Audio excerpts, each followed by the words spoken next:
Oke, baik, selamat malam semuanya. Ya. Saya minta maaf untuk gangguan teknis beberapa saat ini. Ya, saya minta maaf sekali karena setelah sekian lama libur baru mulai lagi kita akan masuk kelas ya. Tadi saya berapa kali nggak bisa login. Saya nggak tahu apakah masalahnya di aplikasinya atau di koneksi internet saya. Mungkin masalahnya di koneksi internet saya yang kurang stabil. Oke, baik. Selamat bertemu kembali. Kalau tidak salah, kita sudah pernah ketemu ya? Beberapa waktu sebelumnya ya? Sudah pernah ya?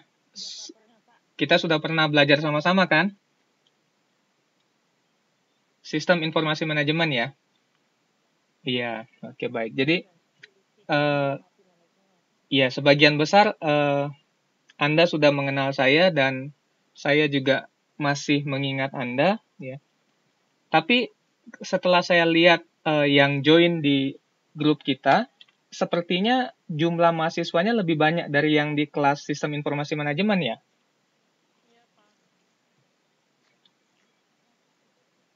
Lebih banyak ya. Jadi kalau nggak salah ada 26 orang, ya. Ada 26 termasuk saya, berarti sekitar 25 orang. Kemudian yang kurang lebih sedikit ya. Yang lalu berapa banyak ya yang kelas sistem informasi manajemen? Nggak sampai kayaknya. Iya nggak?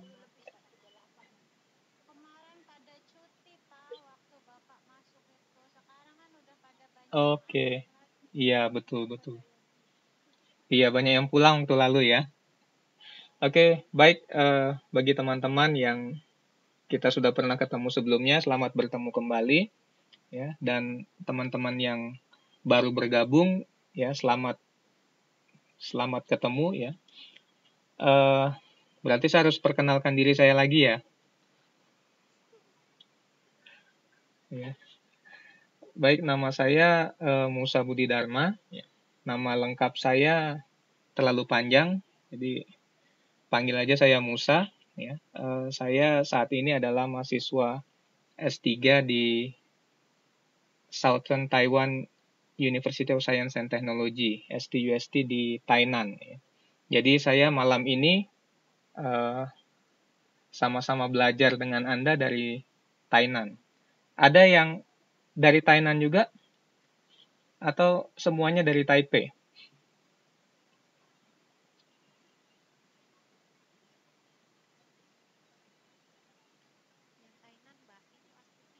Pak Astuti ya, dari Tainan ya. Atau ada yang dari Kaohsiung juga? Kaohsiung nggak? Kalau nggak? Oke, baik. Jadi kita ketemu kembali di kelas yang berbeda ya. Kalau yang lalu kita ketemu di kelas sistem informasi manajemen dan sekarang ini kita ketemu di kelas manajemen keuangan. Jujur saja untuk kelas manajemen keuangan ini saya sangat berterima kasih dan sangat senang bisa mendapatkan tugas untuk menjadi tutor untuk mata kuliah manajemen keuangan karena kebetulan bidang saya adalah manajemen keuangan ini. Kalau sistem informasi manajemen itu hobi saya, kalau manajemen keuangan ini memang bidang saya. Jadi memang latar belakang pendidikan saya adalah di manajemen keuangan. Dan seperti biasa di pertemuan yang pertama ini, selain saya memperkenalkan diri, juga saya ingin mengingatkan kembali beberapa hal yang mungkin Anda sudah mengetahuinya. Ya. Yang pertama adalah kita memiliki 11 kali pertemuan. Rencananya adalah 9 kali pertemuan online dan 2 kali pertemuan di Taipei. Tapi saya tidak tahu apakah dengan adanya kasus corona ini atau COVID-19 ini, pertemuan tatap muka di Taipei itu akan tetap berlangsung atau tidak. Ya, sampai saat ini kami belum menerima arahan selanjutnya ya tentang hal tersebut, dan kemungkinan besar kalau masalah COVID-19 ini belum selesai, kemungkinan besar tutorial yang akan diadakan di Taipei itu mungkin akan diganti dengan tutorial online. Tapi seharusnya kita tetap bagaimana? Belum boleh libur ya, karena iya betul, betul di Taichung ya. Oke, jadi memang ya, jadi memang keadaan sekarang ini, situasi sekarang ini mungkin tidak memungkinkan untuk diadakan TTM seperti biasanya ya. Jadi kita akan lihat aja bagaimana pengaturan dari Badan Pelaksana UT Taiwan nanti ya. Kemudian ada beberapa pesan juga yang saya terima di grup, masih ada yang belum dapat modul ya sampai saat ini ya. Yang gelombang 2 belum dapat ya. Oke. Saya juga belum dapat ya. Kloter pertama ya. Kurang lebih berapa orang yang sudah dapat modul ya?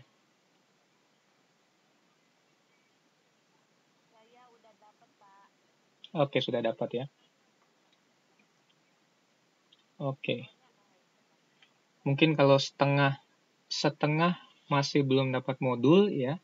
Saya juga tidak bisa terlalu membahas lebih ya, karena memang kan belum ada modulnya ya.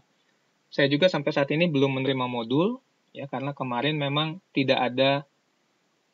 Biasanya di awal semester itu ada pertemuan untuk tutor, tapi untuk semester ini diadakan online. Kemudian Bapel UT Taiwan mengatakan kepada kami akan mengirimkan bukunya, BMP-nya, ya, buku materi pokoknya. Tapi hingga saat ini saya belum terima. Tadinya saya harap saya bisa akses untuk ini, untuk apa namanya, untuk yang online, ya, BMP online, tapi ternyata sampai saat ini belum bisa juga. Jadi tidak apa-apa ya. Saya dan Anda senasib ya. Saya dan beberapa teman-teman yang belum dapat modul itu senasib. Ya. Tapi nggak apa-apa, kita akan diskusi aja malam ini. Ya. Oke, itu tentang pertemuan kita. Kemudian kembali mengingatkan bahwa minimal pertemuan yang harus dihadiri adalah berapa kali?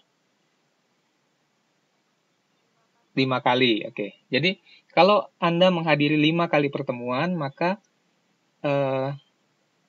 nilai yang akan diperoleh dari tutorial ini itu akan diperhitungkan. Ya. Kalau tidak, ya itu akan dihitung semua dari UAS Anda ya, ujian akhir semester Anda. Kemudian yang perlu diingat lagi adalah untuk bisa lulus dari mata kuliah ini minimal berapa yang harus, jadi untuk UAS minimal berapa yang harus Anda capai? 30% dari total nilai ujian akhir semester ya, di UAS baru Anda bisa apa? Bisa lulus dari mata kuliah ini ya. Oke. Jadi kurang lebih ada, kalau kita lihat ya, kurang lebih ada 8 modul ya, 8 modul atau 8 bahasan yang akan kita bahas semester ini. Kemudian kita akan memiliki minimal 3 tugas ya, minimal 3 tugas, kemudian ditambah juga dengan tugas yang akan diberikan oleh UT Pusat ya. Oke, baik. Apakah ada pertanyaan sebelum kita lanjutkan? Suara saya terdengar enggak ya? Kedengaran dengan jelas atau tidak? Jelas ya, oke, baik.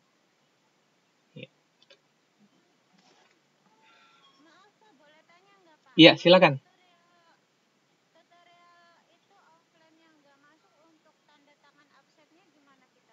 Ya, ini ini ya. Eh, mungkin akan dibuat seperti yang lalu. Kalau Anda masih ingat, waktu kelas sistem informasi manajemen, saya sempat meminta Anda untuk tanda tangan di kertas, kemudian saya minta untuk difoto ya. Difoto kemudian dikirim. Nanti saya akan crop satu-satu dan masukkan di apa namanya, di absennya. Karena memang dibutuhkan tanda tangan apa namanya? Tanda tangan fisik itu dibutuhkan gitu.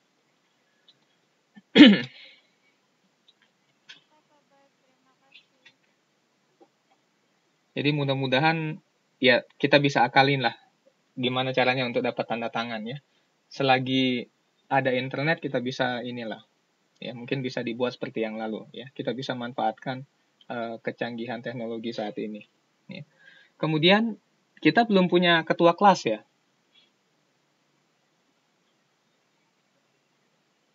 Apakah sudah ada ketua kelas untuk angkatan ini? Kalau nggak salah ketua kelas yang lalu pulang ke Indonesia ya. Apakah sudah kembali ke Taiwan?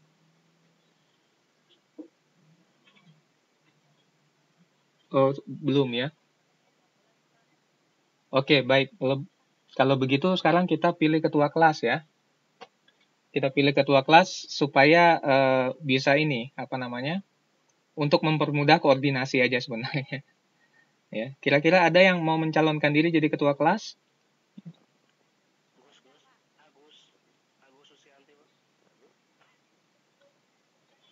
Agus Susianti, ketua kelas yang lama ya kalau nggak salah ya? Bendahara ya? Oke. Yang namanya disebutkan apakah hadir pada malam ini?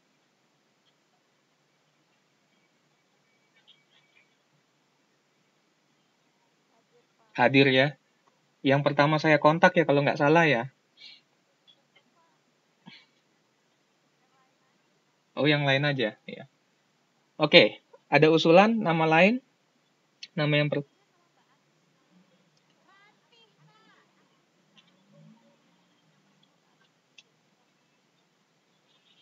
Oke. Jadi usulan pertama Mbak Agus Susianti ya. Susianti. Yang kedua siapa?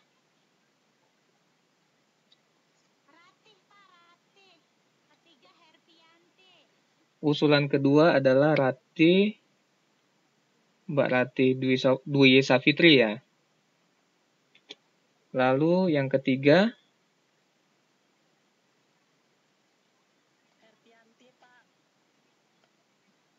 Herpianti.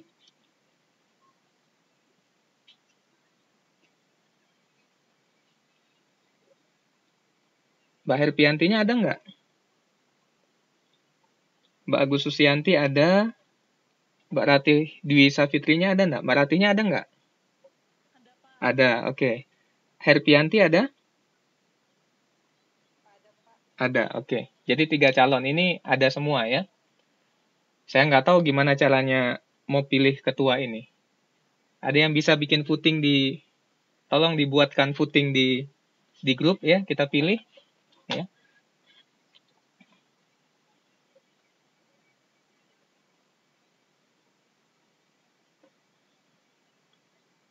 Jadi dari 3 nama ini ya 1 2 3 aja ya. Eh, Agus Susianti, kemudian Ratih Dwi Safitri dan Herpianti Togatorop ya, kalau nggak salah ya. Sebentar. Iya. Oke. Kira-kira, oh, nggak usah pakai polling ya. Siapa deh kalau gitu?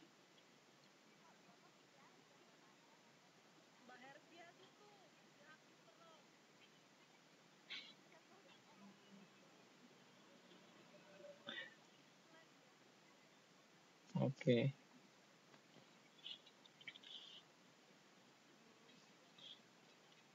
Mbak Herpianti ya. Oke, setuju semua? Atau ada yang nggak setuju? Setuju ya? Setuju, oke. Oke, baik. Terima kasih.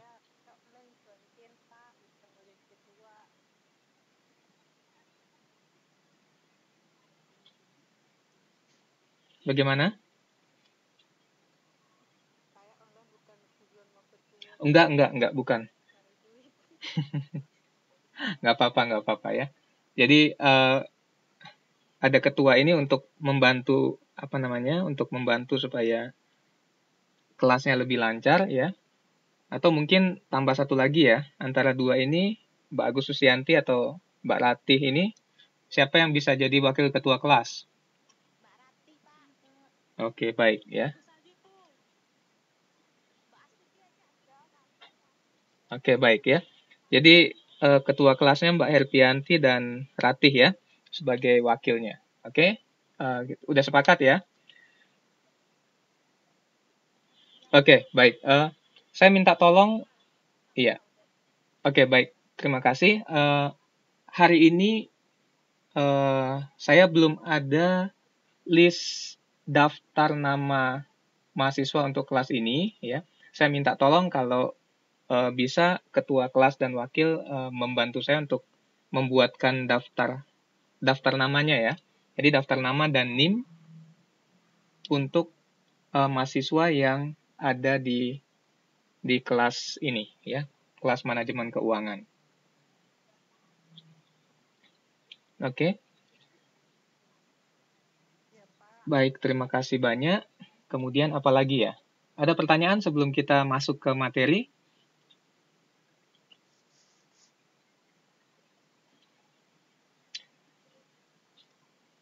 Oke, baik. Kalau tidak ada pertanyaan, ya, mari kita masuk ke modul kita yang pertama, ya. Jadi mata kuliah kita ini adalah manajemen keuangan. Kalau dilihat dari judulnya, harusnya menarik ya. Siapa sih yang nggak kenal uang ya? Atau siapa sih yang nggak perlu uang? Ya. Semua pasti suka uang, kan? Nah, mata kuliah ini adalah mata kuliah yang penting, ya. Bukan hanya untuk masa depan Anda nanti. Jadi mungkin Anda setelah menamatkan pendidikan Anda di universitas terbuka, Anda akan bekerja, mungkin bekerja di kantor dan lain sebagainya. Ya. Tentunya Anda harus memiliki apa? Keahlian atau kemampuan untuk mengelola apa? Mengelola keuangan. Ya. Memang topik yang kita akan bahas atau materi yang akan kita bahas sepanjang satu semester ini adalah bagaimana caranya kita mengelola keuangan dari apa? Dari perusahaan. Tapi mata kuliah ini sebenarnya prinsip-prinsip atau apa yang kita pelajari di mata kuliah ini kita bisa terapkan juga untuk apa? Untuk pengelolaan keuangan pribadi kita juga, ya. Makanya saya berharap sekali kita bisa belajar dengan baik untuk semester ini sehingga kita bisa memperoleh manfaat yang sebesar-besarnya dari mata kuliah ini. Ya. Judul topik bahasan pertama kita adalah pengertian dan konsep dasar keuangan. Ya. Jadi kalau Anda lihat ya di slide yang kedua, materi yang akan dibahas ini diambil dari buku cetak kita. Buku cetak sekarang ini sudah edisi 3 ya. Buku cetak sekarang ini sudah edisi 3. Kemudian kalau kita lihat topik-topik bahasannya adalah seperti yang tertera di layar Anda, pengertian dan konsep-konsep dasar keuangan, kemudian kita akan masuk di topik kedua yaitu bagaimana kita membuat laporan dan juga menganalisis keuangan. Topik yang ketiga kita akan belajar bagaimana mengelola modal kerja. Lalu kita akan lanjut untuk membahas tentang keputusan investasi. Kemudian kita lihat resiko apa saja yang bisa atau resiko apa saja yang biasanya kita hadapi dalam berinvestasi. Kita akan bicara juga tentang efisiensi pasar modal dan keputusan pendanaan. Kemudian ada interaksi keputusan investasi dengan keputusan pendanaan. Dan yang terakhir adalah pendanaan jangka menengah dan jangka panjang. Jadi semuanya ini menyangkut tentang uang. Oke. Setelah mengikuti mata kuliah ini ya, TTM Manajemen Keuangan ini, apa yang diharapkan dari Anda semua? Jadi Anda semua diharapkan nanti bisa menerapkan konsep-konsep dari apa yang sudah dipelajari ya, terutama bagaimana kita mengelola keuangan perusahaan ya. Mengelola ini dalam artian bagaimana kita mengambil keputusan ya, mengambil keputusan, dan sebenarnya keputusan yang dibuat oleh manajer keuangan itu hanya dua sebenarnya ya. Keputusan itu adalah keputusan yang terkait dengan kegiatan investasi dan keputusan yang terkait dengan kegiatan pendanaan ya. Nanti kita akan pelajari bagaimana kita bisa membuat kedua keputusan ini dengan baik ya.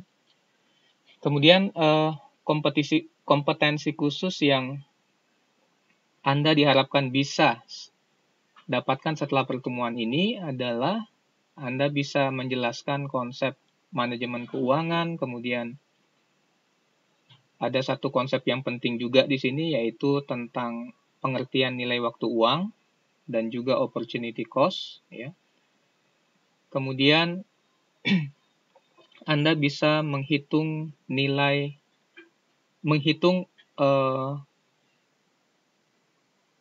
dari obligasi dan juga menghitung nilai dari saham ya. Itu namanya valuasi ya. Jadi kegiatan menghitung berapa nilai suatu aset itu disebut sebagai valuasi ya. Oke, baik. Ada pertanyaan sebelum kita lanjut?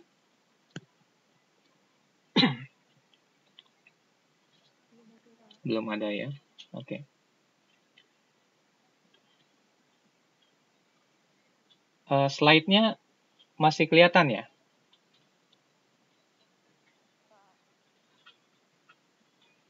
Slide-nya masih kelihatan ya? Slide dan suara saya masih terdengar ya? Slide-nya masih kelihatan, suara saya masih jelas ya? Masih ya? Oke, baik. Oke, kita masuk di pengertian manajemen keuangan ya. Oke. Kita mau bicara tentang uang sekarang ya. Kita dapat uang dari mana? Anda dapat uang dari mana? Dari gaji. Oke. Apakah ada sumber lain yang bisa mendatangkan uang bagi Anda selain gaji? Oke, baik ya. Kalau tidak dari gaji ya, kita bisa mendapatkan uang juga dari hasil apa? Jualan ya atau dagang ya. Pinjaman, oke. Pinjaman ya. Kita bisa dapat uang juga dari pinjaman ya. Oke. Bisa dapat dari warisan juga ya. Mudah-mudahan semuanya banyak warisan ini. Ya. Jangan lupa dibagi ke saya kalau banyak warisan ya.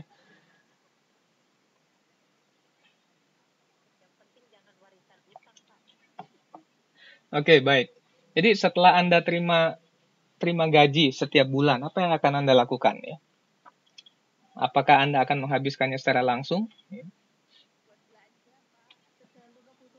Oke, baik. Jadi apa yang Anda dapatkan itu ya, uang yang Anda dapatkan itu Anda gunakan untuk apa? Untuk memenuhi kebutuhan ya. Sekarang pertanyaannya adalah kalau misalnya kita bicara untuk konteks perusahaan ya. Jadi perusahaan itu dapat uangnya dari mana?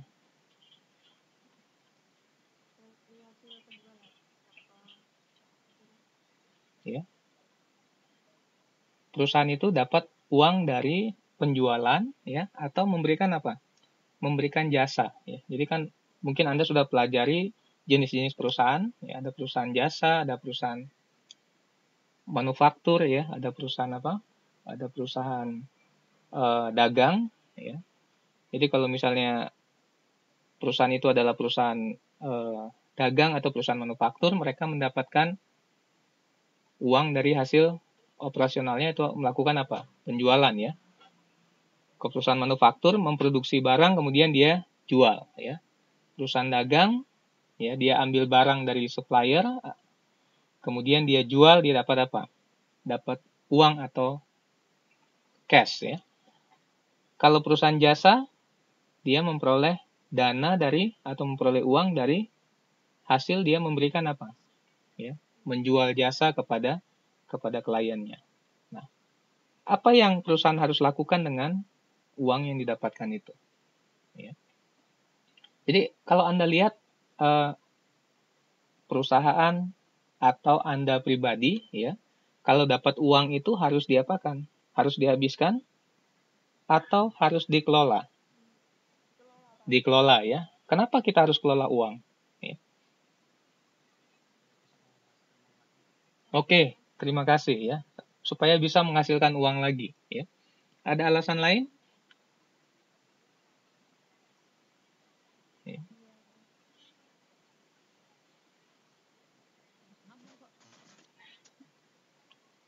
Jadi kita dapat uang ya. Kita dapat uang, kemudian biasanya yang kita lakukan adalah mungkin Anda buat budget ya. Buat anggaran. Oke, ini gaji saya, lalu gaji ini saya akan gunakan untuk makan, untuk ini dan sebagainya. Kemudian ada yang Anda tabung ya. Ada yang Anda tabung dan lain-lain ya. Nah, sebenarnya apa yang perusahaan lakukan juga tidak jauh berbeda dengan apa yang Anda lakukan ya. Jadi perusahaan itu beroperasi untuk mendapatkan uang ya. Kemudian uang yang diperoleh itu juga akan dialokasikan atau dikelola dengan baik untuk apa? Untuk menjamin supaya perusahaan itu tetap apa? Tetap hidup ya. Iya. Jadi Anda terima uang, setelah Anda terima uangnya Anda kelola baik-baik supaya apa? Supaya itu bisa menunjang kelangsungan apa? Kehidupan kita, ya. Jadi Anda dan perusahaan itu sama-sama ingin hidup juga ya.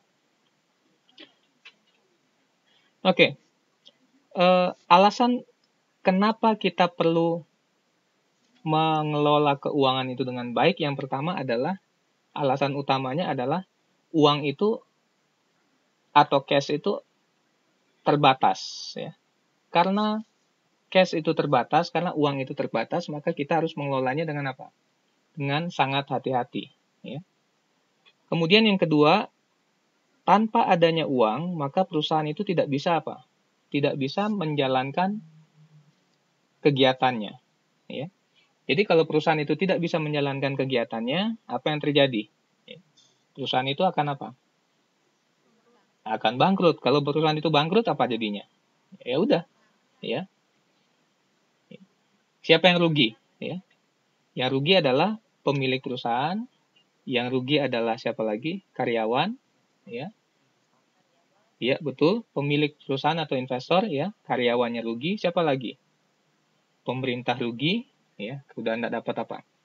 Enggak dapat pajak, penghasilan pajak. Siapa lagi yang rugi? Customer juga rugi, ya. Pelanggan juga rugi. Kenapa? Anda bayangkan kalau misalnya Anda baru beli HP, ya. Anda beli handphone, ya. Anda baru beli handphone, handphonenya handphone mahal, kemudian perusahaan yang memproduksi handphone Anda collapse atau bangkrut. Apa yang terjadi? Ya. Anda rugi enggak? Ya. Mungkin ada yang bilang tidak rugi. Kenapa? Kan barangnya sudah saya dapatkan. Ya. Saya bisa gunakan barangnya. Ya. Tapi ada hal-hal lain ya. Ada hal-hal lain yang sebenarnya masih menjadi hak Anda setelah Anda membeli suatu produk ya. Misalnya adalah pelayanan purna jual ya, garansinya. Ya. Kalau misalnya handphone Anda rusak ya, misalnya handphone Anda rusak, Anda mau klaim kemana? Ya. Jadi customer itu juga bisa dirugikan ya, kalau perusahaan itu apa? Collapse ya. Jadi banyak pihak sebenarnya yang rugi kalau perusahaan itu apa? Collapse. Dan kebanyakan penyebab ya, salah satu penyebab utama kenapa perusahaan itu collapse adalah perusahaan itu tidak bisa mengelola keuangannya dengan baik ya. Makanya penting sekali belajar tentang apa? Manajemen keuangan. Ya. Anda baca buku-buku bisnis ya, apalagi kalau itu menyangkut tentang uang, di buku-buku tersebut akan dikatakan bahwa uang itu ibaratnya adalah darah bagi apa? Darah bagi perusahaan. Ya. Anda bayangkan kalau darah itu misalnya kurang ya, kita kurang darah aja apa jadinya? Ya. Bagaimana kalau kita kurang darah misalnya? Ya. Ya, atau misalnya kita mengalami luka kemudian darahnya keluar. Ya. Jadi perusahaan itu kalau misalnya uang yang didapatkan itu kurang, ya, itu sama seperti orang kurang apa? Orang kurang darah itu. Tidak bisa apa? Melakukan kegiatannya dengan benar. Ya, kalau kita sakit juga kan kurang darah kan tidak bisa melakukan kegiatan dengan benar. Ya. Apalagi kalau uang itu sampai bocor. Ya. Uang itu yang seharusnya digunakan untuk apa? Untuk operasi perusahaan, ya, perusahaan itu bisa beroperasi dengan baik, uang itu malah digunakan oleh pihak-pihak yang tidak bertanggung jawab untuk kepentingannya sendiri. Apa yang terjadi? Ya. Anda bisa bayangkan. Makanya untuk pengelolaan uang ini ya tidak diberikan kepada sembarang sembarang orang. Ya. Jadi manajer keuangan yang ditunjuk untuk mengelola keuangan perusahaan itu seharusnya adalah seorang yang punya apa? Punya keahlian di bidang apa? Pengelolaan keuangan atau manajemen keuangan. Jadi kita sudah lihat betapa pentingnya kita mengelola keuangan. Kenapa? Satu, ya, karena uang itu apa? Terbatas. Ya. Kalau uang itu tidak terbatas, ya tidak perlu dikelola. Ya. Seperti udara yang tidak habis-habisnya, ya tidak perlu dikelola. Ya. Tapi karena uang ini gampang habis, maka itu harus dikelola dengan baik. Nah, kalau kita bicara tentang manajemen keuangan, ya, jadi kegiatan-kegiatan yang berkaitan dengan manajemen keuangan itu adalah bagaimana kita merencanakan keuangan tersebut, ya. Kemudian kita menganalisa, ya. Menganalisa ini artinya bagaimana kita bisa mendapatkan uang kembali dan apa? Bagaimana kita mengeluarkannya dengan baik. Kemudian kegiatan yang terakhir itu adalah bagaimana kita mengendalikan, ya. Mengendalikan atau memonitor kegiatan penggunaan dan mendapatkan uang ini. Ya. Jadi fungsi manajemen keuangan ini merupakan kegiatan menggunakan dana dan mencari dana sebenarnya. Jadi benar sekali apa yang dikatakan tadi ya. Kita mau gunakan untuk apa uang kita ini ya? Uang yang kita dapatkan kita gunakan lagi untuk mencari apa? Mencari uang. Ya.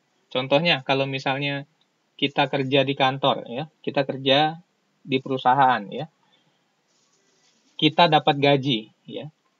Kalau Anda coba lihat anggaran yang Anda susun atau budget yang Anda susun untuk pengeluaran Anda, pasti di situ yang Anda akan dahulukan adalah apa? Selain kebutuhan pokok, yang Anda dahulukan adalah transport untuk pergi kemana? Transportasi untuk ke tempat kerja misalnya ya, atau hal-hal yang terkait dengan kegiatan apa? Kegiatan kerja kita. Kenapa? Karena kalau kita tidak menyisihkan dana kita untuk apa? Untuk hal-hal yang terkait dengan pekerjaan kita, maka apa? Maka kita tidak bisa mendapatkan uang lagi. Ya. Anda bayangkan kalau misalnya Anda harus bekerja, ke tempat kerja Anda harus naik kendaraan, kemudian Anda tidak menyiapkan anggaran untuk apa? Uang transportasi misalnya. Ya. Anda jarang masuk kerja, kalau tidak masuk kerja, apa yang terjadi? Anda akan Anda akan dipecat. Kalau udah dipecat bisa dapat gaji lagi nggak? Nggak bisa. Ya. Nah, perusahaan juga demikian. Kalau Anda lihat perusahaan, ya, apa yang dilakukan oleh perusahaan? Perusahaan itu memproduksi barang, ya, menjual jasa kepada customer-nya atau kliennya, ya. Hasil dari penjualan atau fee yang didapatkan dari memberikan jasa kepada customer itu digunakan kembali untuk apa? Untuk kegiatan operasionalnya. ya, perusahaan manufaktur, ya, uang yang didapatkan digunakan untuk apa? Beli bahan baku, ya, kemudian bayar gaji karyawan, supaya apa? Supaya bisa produksi lagi, ya. Setelah bisa produksi lagi, produk itu dijual kembali untuk mendapatkan apa? Mendapatkan uang lagi, ya. Begitu terus ya, berulang-ulang terus-menerus ya. Sehingga perusahaan itu bisa apa? Bisa tetap hidup ya. Kalau perusahaan hidup ya, itu menguntungkan bagi semua pihak yang terkait dengan perusahaan itu, atau yang biasa kita sebut sebagai apa? Stakeholders ya. Sebagai stakeholders perusahaan ya. Jadi efeknya itu besar sekali kalau misalnya perusahaan itu bisa apa? Bisa terus apa? Terus hidup ya. Oke.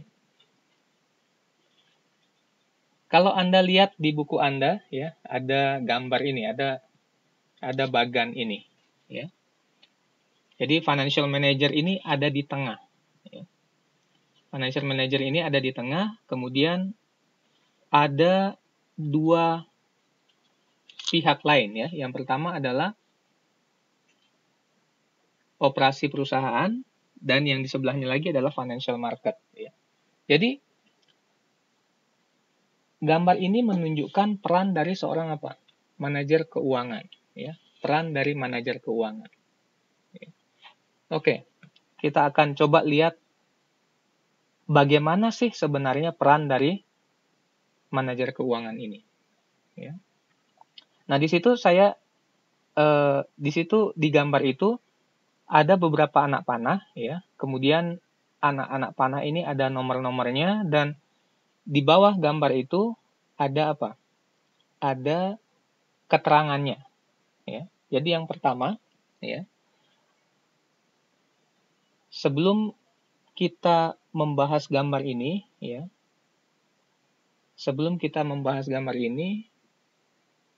apa sebenarnya yang jadi tujuan utama dari perusahaan? Oke, terima kasih. Laba, ya. Ada yang lain?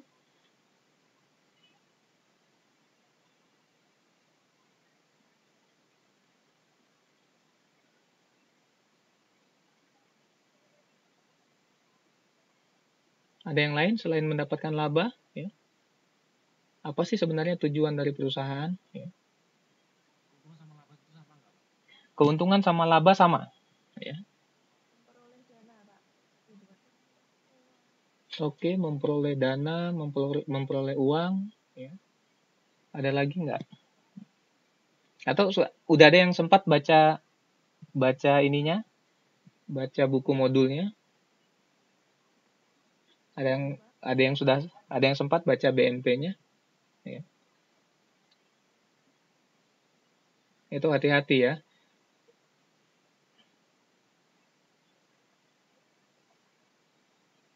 Oke. Oke, mungkin karena sebagian besar belum dapat bukunya ya.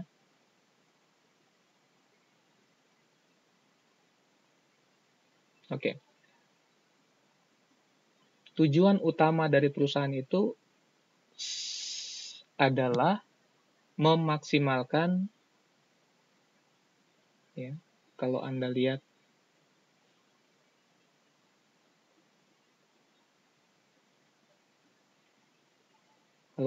buku Anda nanti, setelah buku Anda tiba ya, tujuan perusahaan itu adalah memaksimalkan kekayaan pemilik perusahaan ya.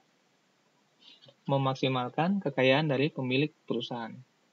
Kenapa bukan memaksimalkan laba?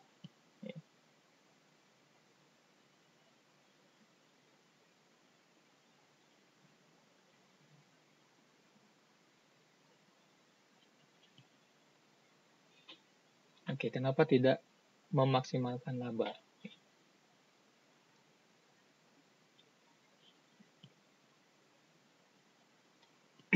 Jadi kalau Anda lihat nanti ya, ada di halaman nanti ya, 16 nanti. Kalau modul Anda sudah tiba ya. Jadi secara normatif tujuan keputusan keuangan itu adalah untuk memaksimumkan nilai perusahaan ya. Siapa yang dapat apa sih sebenarnya nilai perusahaan ini gitu ya. Apa yang dimaksud dengan nilai perusahaan? Nah, nilai perusahaan ini adalah harga yang bersedia dibayar oleh calon pembeli apabila perusahaan ini dijual. Ya. Mungkin agak sedikit susah kalau kita bicara tentang perusahaan biasa ya. Tapi kita coba lihat konteksnya perusahaan yang sudah terdaftar di Bursa Efek ya. Nah, kalau perusahaan yang terdaftar di Bursa Efek ya, siapa yang mau beli perusahaan tersebut?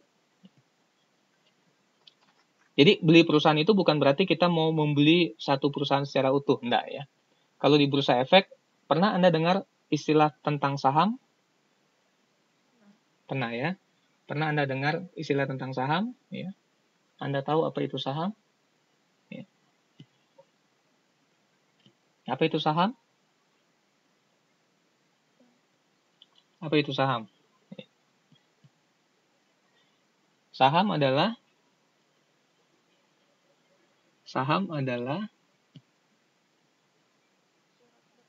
surat berharga, betul. Surat berharga yang menunjukkan apa? Kenapa dia berharga? Kenapa saham itu disebut surat berharga? Ya. Karena kalau Anda pegang saham itu menunjukkan Anda adalah pemilik siapa? Pemilik perusahaan. Ya. Bagaimana caranya supaya Anda bisa punya perusahaan? Ya. Satu, Anda harus apa? Dirikan perusahaan. Ya. Ada cara lain Anda bisa punya perusahaan? Ada. Ya. Yang kedua dengan cara apa? Beli perusahaan. Ya. Jadi kalau Anda beli saham, itu artinya Anda sudah beli apa? Sudah beli perusahaan. Oke. Nah, enaknya kalau kita beli saham adalah, ya, biasanya kalau perusahaan-perusahaan yang belum go public, istilahnya, ya, belum menjadi perusahaan terbuka, ya, itu kalau kita mau beli perusahaan itu kita harus beli perusahaan itu secara apa? Beli perusahaan itu secara utuh, beli semuanya, ya. Jadi satu perusahaan itu dijual berapa ya? Pastinya cukup apa? Pastinya cukup mahal. Tapi kalau kita mau beli perusahaan yang terbuka ya, terbuka artinya sudah go public, ya. Itu kita tidak harus beli apa? Kita tidak harus beli keseluruhan dari perusahaan itu, ya. Kita bisa membeli perusahaan itu sesuai dengan apa? Yang kita inginkan atau sesuai dengan kemampuan kita. Caranya adalah kita beli saham sesuai dengan berapa yang kita inginkan. Oke? Jadi nilai kepemilikan kita terhadap perusahaan itu dihitung nanti dari berapa banyak apa? Berapa banyak kita memiliki saham perusahaan itu. Ya. Nah, tadi kita bicara tentang apa? Nilai perusahaan ya. Jadi nilai perusahaan itu adalah harga yang kita bersedia bayar ya untuk suatu apa? Untuk suatu perusahaan ya. Jadi kalau misalnya kita beli perusahaan go public itu gampang sekali ya. Kita bisa lihat berapa sih harga satu lembar sahamnya ya. Harga satu lembar saham itu misalnya ya, misalnya sekarang kita lihat saham apa ya? Misalnya saham Bank Rakyat Indonesia ya. Anda tahu Bank Rakyat Indonesia? Pernah dengar tentang Bank Rakyat Indonesia? BRI? Pernah ya? Atau mungkin BNI, Bank Nasional Indonesia. Pernah ya? Di Taiwan ini kalau kita bicara tentang bank ya, yang paling eksis itu bank apa? BNI ya. BNI ya. Jadi kalau Anda ke Indoswara kan Anda bisa buka apa? Anda bisa buka tabungan BNI di mana? Di Indoswara ya. Oke, berapa harga saham BNI sekarang?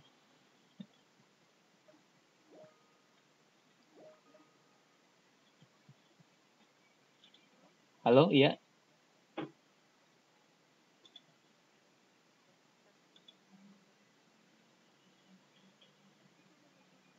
Oke. Uh,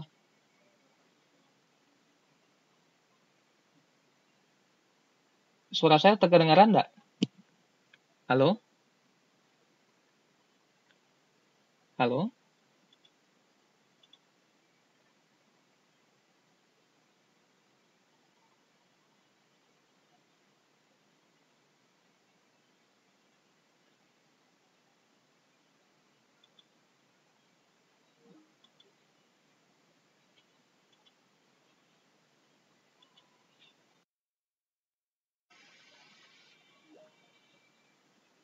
Halo? Halo? Iya, sudah kedengeran ya suara saya ya? Kok tadi hilang ya? Oke, tadi hilang ya. Sebentar. Sepertinya presentasinya juga hilang ya.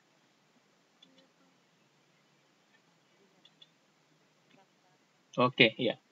Kelihatan? Sudah kelihatan? Ini udah kelihatan ya? Belum?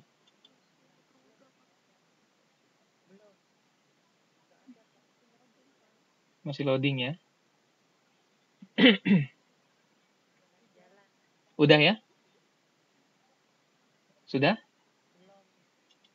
A- Ada yang sudah bisa lihat? Sudah ya? Oke, baik. Oke, tadi kita bicara terakhir tentang nilai perusahaan kan? Ya. Nah, sekarang bisa kita beli perusahaan? Ya. Kalau beli perusahaan yang belum go public, ya, susah ya. Kenapa? Karena kita harus beli perusahaan itu secara utuh ya. Beli satu perusahaan secara penuh. Tapi kalau misalnya kita bicara tentang perusahaan yang sudah go public, ya, kita bisa beli perusahaan itu sesuai dengan kemampuan kita. Caranya adalah apa? Ya tinggal beli aja sahamnya, kan? Berapa sih harga saham gitu kan tadi kan? Nah, jadi harga saham itu yang paling murah itu Rp50. Ya. Satu lembar saham itu paling murah harganya itu Rp50.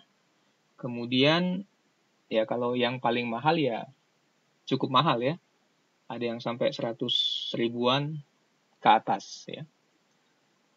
Kemudian ada aturannya nggak kalau kita mau beli beli perusahaan? Ada ya. Kalau misalnya kita mau beli saham, minimal pembelian itu sebanyak satu lot ya. Satu lot itu kurang lebih, bukan kurang lebih ya, satu lot itu sejumlah 100 saham ya. Artinya kalau Anda mau beli perusahaan ya, Anda bisa beli perusahaan minimal satu lot ya, 100 lembar saham. Kalau harga sahamnya 50 berarti tinggal kita kalikan aja ya, 100 kali 50 ya, 5.000. Dengan uang 5.000 Anda sudah bisa punya perusahaan ya. Oke. Tadi tujuan normatif dari perusahaan adalah memaksimumkan apa? Nilai perusahaan. Siapa yang dapat keuntungan dari nilai perusahaan ini? Ya. Yang dapat keuntungan dari nilai perusahaan ini adalah siapa? Adalah pemilik perusahaan. Kenapa? Ya. Kalau misalnya Anda beli saham perusahaan itu harganya Rp50 satu lembar saham. Kemudian Anda beli satu lot ya. Satu lot 100 lembar. Berarti 50 kali 100 berapa? 5.000 ya. 5.000. Nah, Anda beli sahamnya sebanyak 5.000 ya. Kemudian perusahaan ini dari hasil operasinya dia bisa meningkatkan keuntungannya, kemudian perusahaan ini dikelola dengan baik sehingga dia dapat mendapatkan reputasi yang baik ya. Karena pasar atau publik melihat bahwa perusahaan ini dikelola dengan baik, kemudian perusahaan ini mendapatkan keuntungan yang bagus ya. Perusahaan ini menjalankan usahanya dengan benar, tidak pernah melawan hukum dan lain sebagainya ya. Maka kepercayaan publik itu meningkat ya. Sekarang orang yang tadinya cuma mau bayar saham dari perusahaan itu seharga Rp50 ya, sekarang berani bayar lebih ya. Jadi nilai sahamnya dari 50 itu naik jadi 100. Kalau harga saham itu naik dari 50 jadi 100, siapa sih yang diuntungkan? Yang diuntungkan adalah siapa? Diuntungkan adalah si pemiliknya atau si pemegang sahamnya kan? Kalau misalnya Anda beli saham itu tadinya Anda pertama kali beli itu senilai 5.000 ya. Harga sahamnya 50 per lembar saham, kemudian Anda membelinya satu lot ya. Sekarang harga saham itu sudah berapa? 100 misalnya ya. naik jadi 2 kali lipat. Berapa nilai saham yang Anda pegang?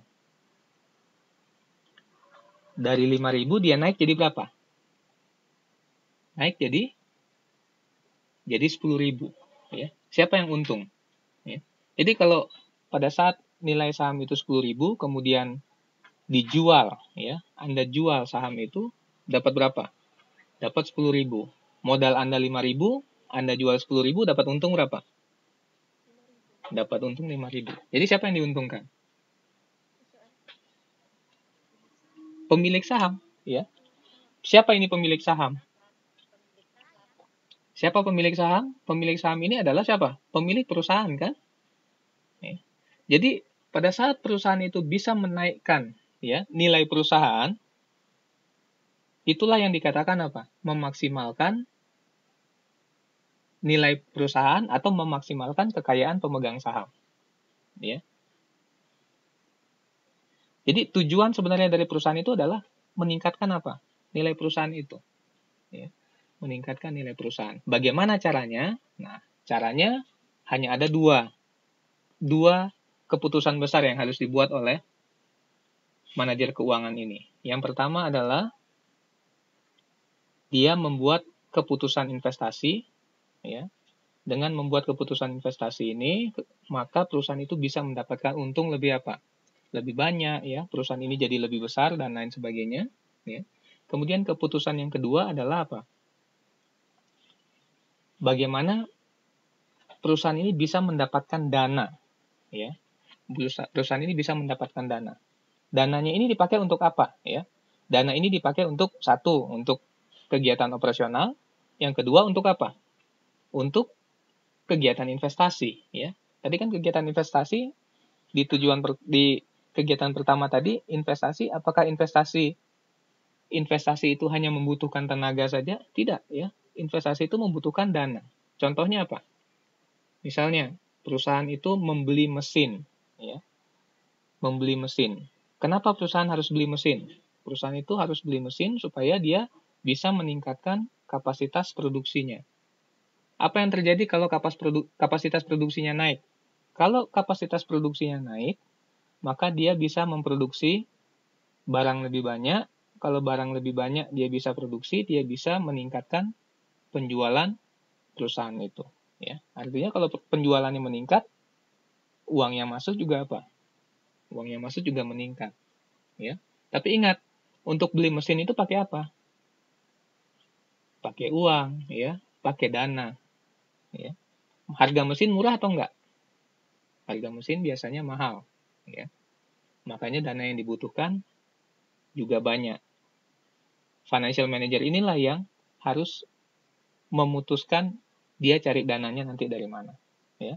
Dua kegiatan ini yang akan menentukan seberapa bagus nilai perusahaan itu nantinya. Ya. Oke, mari kita lihat peran dari financial manager ini. Ya. Jadi kalau Anda lihat di gambar, ya, di gambar yang ada di depan Anda ini, financial manager atau manajer keuangan itu berada di tengah. Ya. Kenapa dia di tengah? Karena dia yang jadi perantara. Ya. Dia menjadi perantara antara, ya, dia menjadi perantara antara perusahaan dan pihak luar. Ya. Pihak luar ini, jadi pihak luar ini adalah, kalau Anda lihat di situ dikatakan apa? Financial market. Ya. Kemudian perusahaan ini, ya, kalau di buku Anda ditulis aktiva perusahaan, ya, tapi kalau di sini firm operations, ya, sebenarnya sama aja. Ya. Jadi financial manager ini yang pertama, coba Anda lihat, ya. Anda lihat tanda panah yang pertama. Tanda panah yang pertama ini adalah dari pasar keuangan ke manajer keuangan. Ya. Apa yang ditunjukkan oleh tanda panah yang pertama ini? Ya. Nah, tanda panah yang pertama ini menunjukkan bahwa manajer keuangan itu dia mencari apa? Dia mencari dana. Ya. Di mana dia bisa dapatkan dana? Dia bisa mendapatkan dana ini di pasar keuangan. Ya. Kalau kita bicara ke pasar keuangan itu salah satu yang termasuk dalam pasar keuangan itu adalah pasar modal, ya. Jadi suatu perusahaan kalau dia mau cari dana, dia bisa dapat dari pasar modal. Caranya gimana? Jual saham. Pada saat perusahaan itu menerbitkan saham, ya, saham itu dijual kepada investor, maka dana hasil penjualan itu akan masuk ke perusahaan dan dana itu bisa digunakan oleh perusahaan untuk apa? Untuk membiayai investasinya misalnya, ya. Oke. Setelah dana itu didapatkan, apa yang dilakukan? Nah, setelah dana didapatkan, maka kita lihat tanda panah yang kedua, ya. Tanda panah yang kedua ini adalah dari financial manager kemana?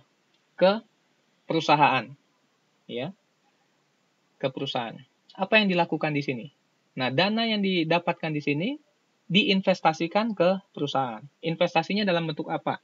Bisa saja dia beli mesin, ya, atau beli kendaraan misalnya. Untuk apa? Kalau beli mesin untuk bisa memproduksi lebih banyak lagi. Kalau dia beli kendaraan untuk apa? Untuk menunjang kegiatan apa?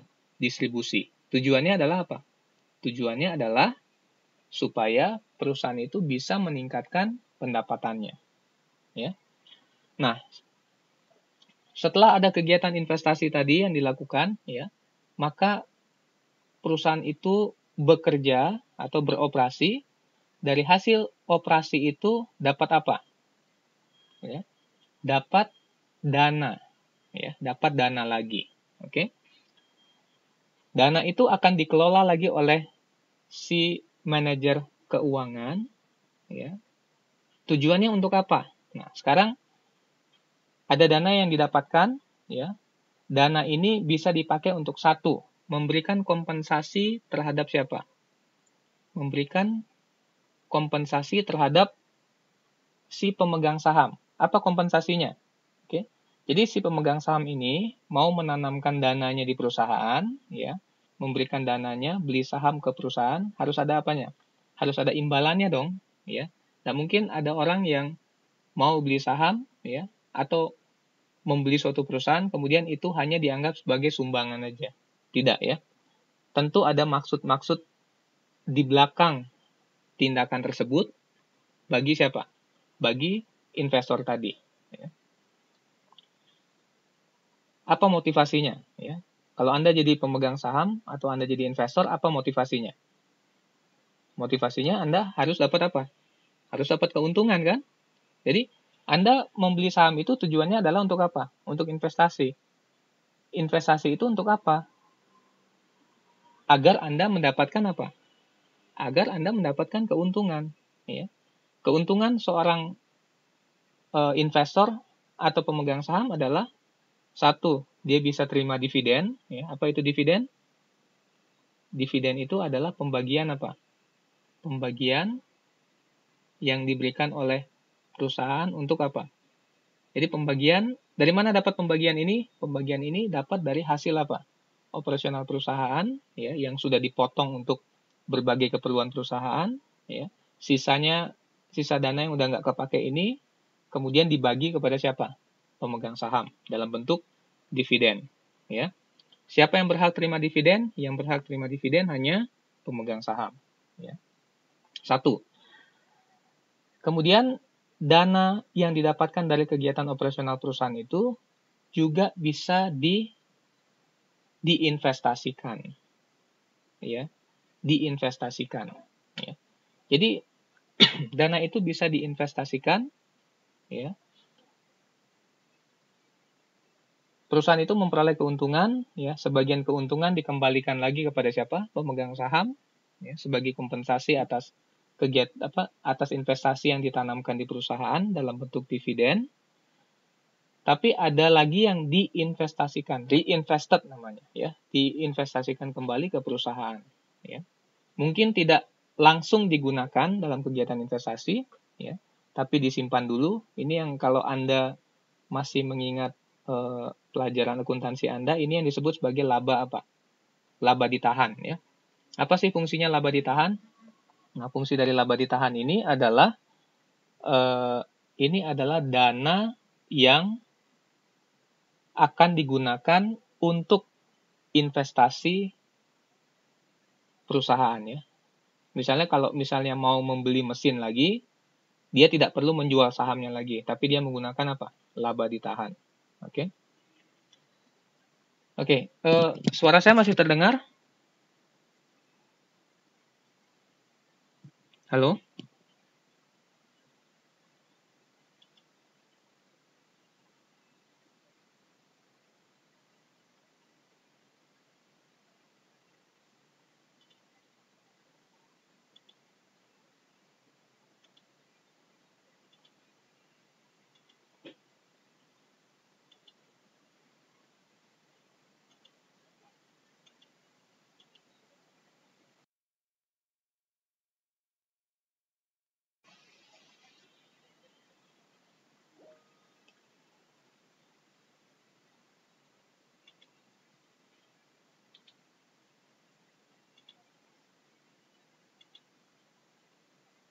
Halo?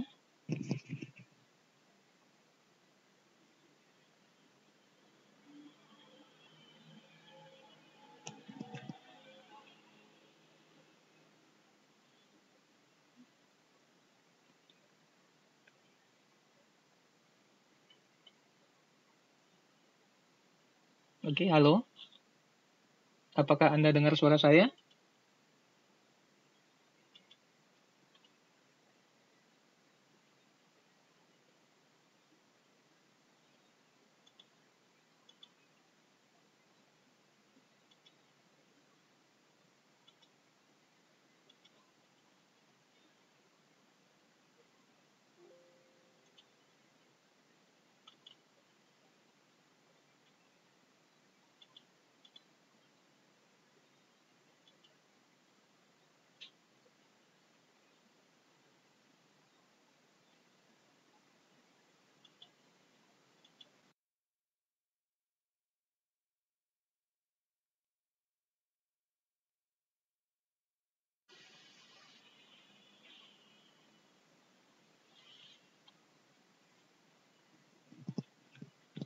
Halo?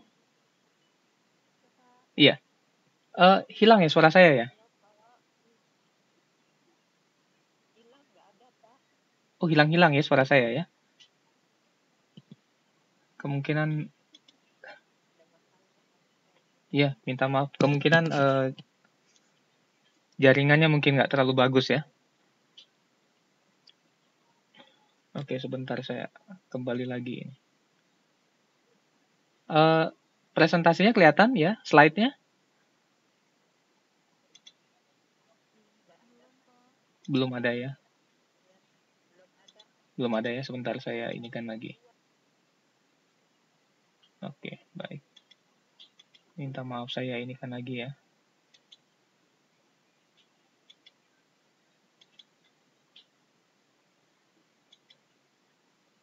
Oke, bagaimana sekarang?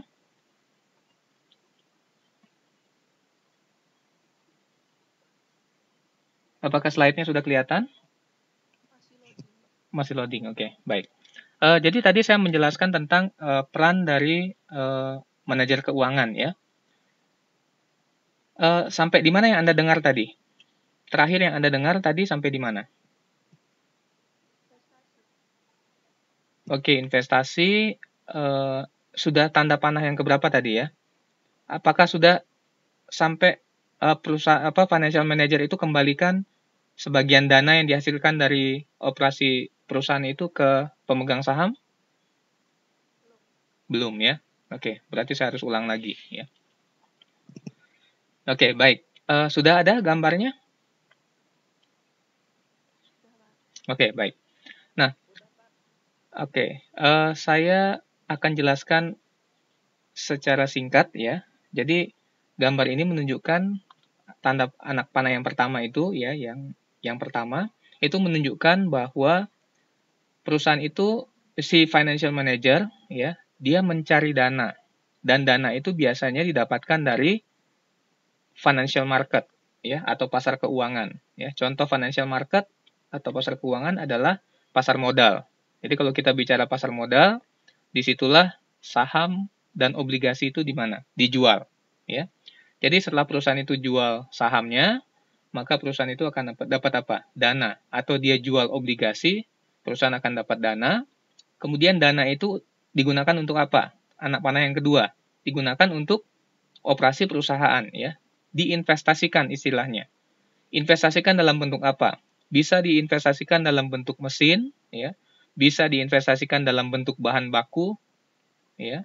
Sehingga perusahaan itu bisa beroperasi dengan lebih baik lagi. Nah, hasil dari operasional tadi, ya, dana yang didapatkan dari hasil operasional itu digunakan untuk apa? Yang pertama adalah diinvestasikan kembali, ya. Jadi sebagian keuntungan dari perusahaan itu ditahan, itu yang namanya laba ditahan, digunakan untuk apa? Untuk investasi kembali, ya. Kemudian sebagian lagi dikembalikan kemana? Dikembalikan kepada pemegang saham dan investor, ya. Jadi kalau kita bicara investor itu sebenarnya ada dua, ya. Yang pertama adalah pemegang saham, yang kedua itu adalah kreditor, ya. Jadi siapa ini kreditor? Kreditor ini adalah orang yang meminjamkan atau pihak yang meminjamkan dana kepada perusahaan, ya. Oke. Setelah dikembalikan, ya. Kemudian dana ini juga hasil operasional perusahaan ini juga bisa diberikan kepada siapa? Kepada pemerintah dalam bentuk apa? Dalam bentuk pajak. Ya. Oke, sampai di sini ada pertanyaan? Nggak ada, ya. Oke, sekarang kita masuk di nilai waktu uang. Ya. Nah,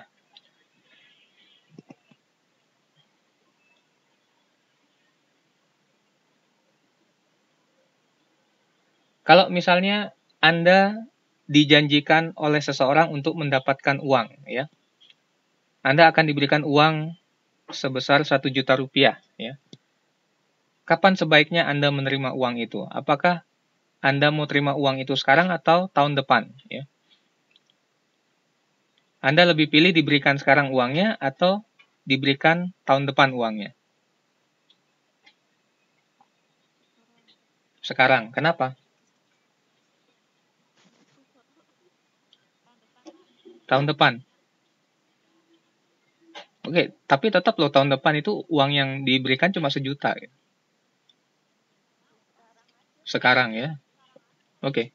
Kenapa? Kenapa Anda mau terima sekarang? Kenapa enggak tahun depan aja? Oke, ya betul. Ada jawaban lain lagi? Kalau misalnya uang itu Anda diamkan aja, ya nanti baru pakai belanja tahun depan, ya. Coba Anda bandingkan kalau misalnya Anda punya uang 1 juta sekarang, Anda belanjakan sekarang, dan kalau Anda punya uang 1 juta kemudian Anda coba belanjakan tahun depan, ya. Kita coba pilih satu barang yang sama, ya. Jangan terlalu jangan 1 juta deh, terlalu besar, ya. 200.000 aja, ya, 200.000, ya. Sekarang dengan uang 200.000 Anda bisa beli apa? Bisa beli beras nggak? Bisa, ya. Bisa dapat beras nggak ya 200.000? Bisa. Yang berapa kilo itu? 10 kilo, ya. Kalau uang yang sama dibelanjakan tahun depan, apakah masih bisa dapat beras yang sejumlah yang sama atau tidak? Tidak. Kenapa? Oke, betul, ya. Jadi meskipun nilainya sama, nominalnya sama, ya. Nominalnya sama-sama sama-sama 1 juta misalnya, ya, atau sama-sama 200.000 misalnya. Tapi nilai dari uang itu sudah berubah, ya. Nilai dari uang itu sudah berubah. Nilai dari uang itu diukur dari apa? Nilai dari uang itu diukur dari seberapa dia bisa membeli sesuatu, kan? Berapa daya belinya, ya. Nah, inilah yang disebut sebagai apa? Nilai uang berdasarkan waktu atau time value of money, ya. Jadi dengan perubahan waktu, ya, nilai uang itu berubah meskipun nominalnya apa? Nominalnya sama. Ya. Jadi prinsipnya adalah nilai uang dengan nominal yang sama itu akan lebih besar nilainya sekarang dibandingkan apa? Di waktu yang akan datang. Oke? Nah, saya mungkin tidak akan terlalu banyak menyinggung ini ya, karena Anda belum semuanya pegang buku ininya, BMP-nya, ya, atau modulnya, ya. Tapi di topik time value of money atau nilai waktu dan uang ini, ya, ada beberapa hal yang kita akan pelajari, ya. Jadi kita menghitung uang di waktu yang akan datang, ya. Kita bisa menghitung uang berapa uang kalau saya misalnya punya uang 1 juta sekarang, dalam 5 tahun ke depan berapa nilainya, ya. Itu namanya future value, ya, atau nilai masa yang akan datang, ya. Kemudian kita juga akan belajar bagaimana kita mengetahui berapa nilai uang di waktu yang akan datang itu sekarang, ya. Misalnya uang 5 juta 5 tahun depan, berapa nilainya sekarang, ya. Itu namanya present value atau nilai sekarang, ya.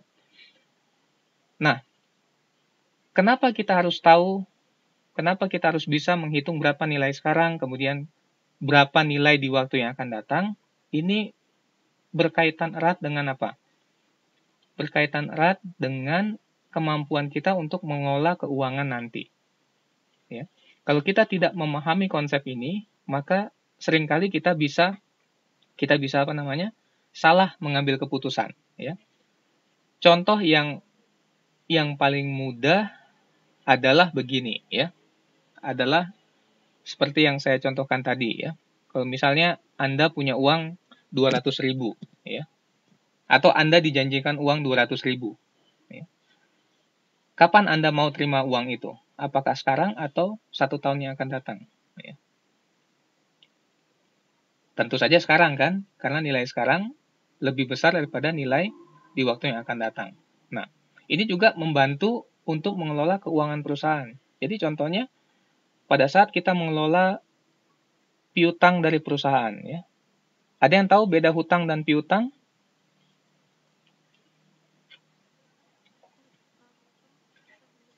Oke, kalau hutang itu kita punya kewajiban kepada orang lain, tapi kalau piutang, oke, kalau piutang orang yang punya kewajiban kepada kita, ya. Nah, konsep nilai waktu uang ini berlaku di sini contohnya, ya. Bagaimana bagaimana eh, bagaimana kejadiannya? Misalnya begini, ya. Ada seorang pembeli, ya. Ada seorang pembeli yang mau membeli barang ke perusahaan kita, ya. Pembeliannya ini cukup cukup besar, ya. Nilai pembeliannya ini mungkin sekitar 1 miliar misalnya. Oke, dia bilang begini, bagaimana kalau saya beli barang ini, tapi nanti 1 tahun depan uangnya saya bayar 1 miliar, ya. Nilainya 1 miliar saya bayar tahun depan, ya. Kemudian ada pembeli lain yang dia hanya, dia bilang, saya akan beli barang ini sebesar 750 juta, ya, 750 juta, tapi saya bayar sekarang. Tapi saya bayar sekarang. Mana yang akan Anda pilih? Apakah 1 miliar dibayar tahun depan atau 750 juta dibayar sekarang?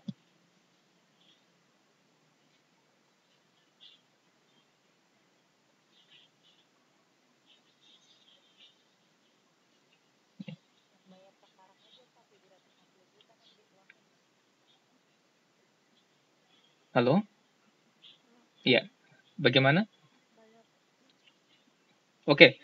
Kalau 750 juta mungkin bedanya sedikit dengan yang 1 miliar, ya.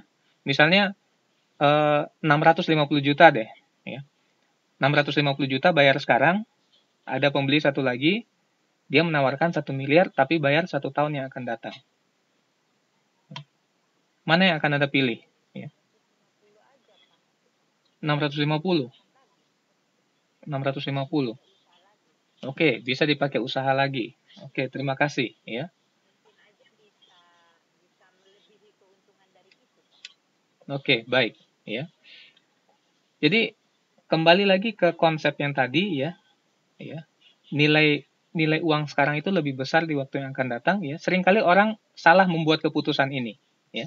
Misalnya ya, mereka mereka pikirnya begini, oke, kalau saya jual barang ini, saya tunggu sampai tahun depan saya dapat 1 miliar ya.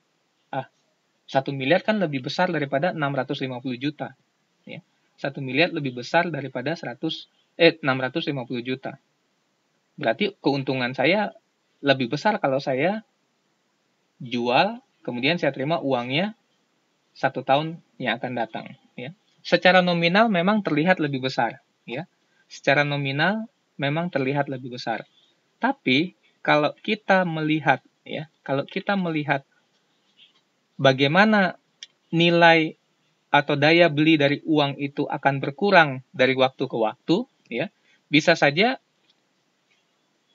uang yang 1 miliar di waktu yang akan datang itu tidak sama nilainya dengan uang 1 miliar yang kita miliki sekarang. Ya, contohnya beras tadi. Ya, kalau kita beli beras sekarang misalnya 15 kilo itu 200.000 ya sekarang.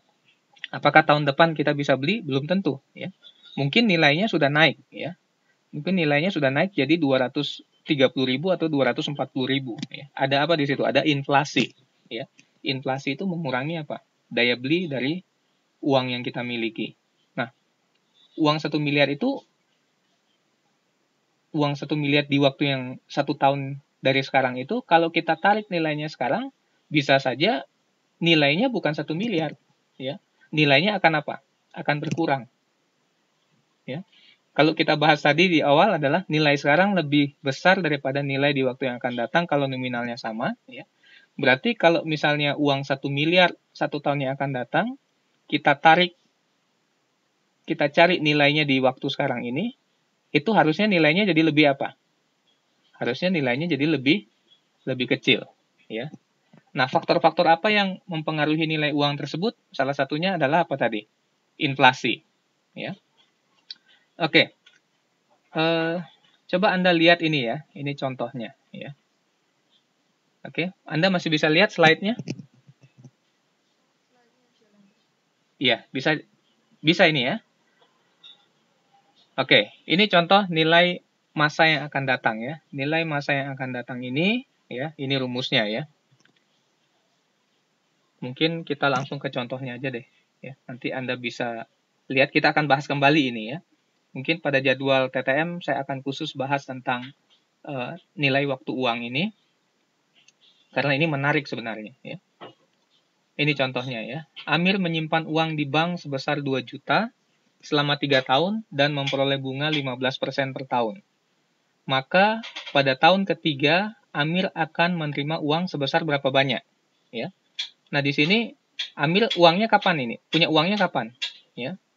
Amir uangnya, dia punya uang 2 juta sekarang, ya. Kemudian dia rencana untuk menyimpan uang ini di bank selama 3 tahun, ya. Dan tiap tahun itu dia akan dapat bunga 15%. Di tahun ketiga, ya, berapa uang yang akan dimiliki oleh si Amir ini? Kalau kita masukkan ke rumusnya, ya, nilai uang si Amir 3 tahun yang akan datang itu jadinya sebesar 3.040.000. Ya. Oke, dari hasil ini kita bisa lihat bahwa uang Amir ini bertambah, ya. Uang Amir ini bertambah jadi berapa? 3.040.000. Ya. Sekarang dia punya 2 juta, nanti dia punya uang 3.040.000. Ini contoh dari perhitungan berapa nilai uang di waktu yang akan datang. Ya. Kemudian ini untuk nilai, jadi begini ya. Si Amir ini bisa nabung di bank, ya. Dia terima bunga misalnya hanya 1 kali ya, hanya 1 kali dalam 1 tahun sebesar 15%. Ya. Bagaimana kalau misalnya dalam 1 tahun itu dia menerima lebih dari 1 kali apa? Bunganya. Apa yang akan terjadi? Ya. Kalau kita hitung di sini, ya, hitungannya sama, dia punya uang sekarang 2 juta, kemudian bunganya sama, ya, 15% per tahun, tapi bunga ini dibayarkan 3 kali dalam 1 tahun. Ya. Apakah si Amir tetap akan mendapatkan atau uangnya nanti di tahun ketiga jumlahnya masih sama enggak dengan perhitungan yang pertama? Ya.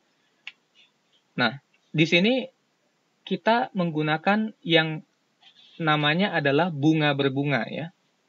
Jadi, semakin sering bunga itu dibayarkan dalam suatu periode, maka uang yang akan dihasilkan atau nilai yang dihasilkan nantinya akan lebih besar. Ya. Jadi nanti setelah kita masukkan ke rumusnya, ya. Jadi kalau Anda lihat bedanya antara rumus untuk bunga yang dibayarkan 3 kali setahun dengan rumus yang digunakan untuk menghitung pembayarannya hanya 1 kali per tahun, Anda lihat di sini, ya. Anda lihat di N-nya, ya. Jadi ada rumusnya adalah NTN sama dengan C0 kali 1 tambah R pangkat N kan? Ya. Itu untuk kalau bunganya dibayar 1 kali, ya. Tapi kalau bunganya dibayar lebih dari 1 kali, ya. Kalau Anda lihat itu ya, R itu menunjukkan bunga, ya. Kemudian N itu menunjukkan waktu, ya. Jadi R itu merujuk kepada bunga dan N itu menunjuk kepada waktu, ya. Kalau misalnya pembayaran bunganya lebih dari 1 kali, maka bunga itu akan dibagi dengan berapa banyak pembayarannya, itu M, ya. Berapa banyak pembayarannya, dan untuk periodenya itu dikalikan dengan M, ya. Jadi kalau dihitung, ya, setelah dihitung nanti, kalau bunganya hanya dibayar 1 kali, maka dana si Amir tahun ketiga itu 3.040.000, ya. Bagaimana kalau dia dibayarkan 3 kali dalam setahun bunganya? Kalau bunganya dibayarkan 3 kali dalam 1 tahun, berapa hasilnya? Ya, dia dapat 3.100.000. Lebih banyak atau lebih sedikit? Lebih banyak. Kenapa bisa lebih banyak? Ya.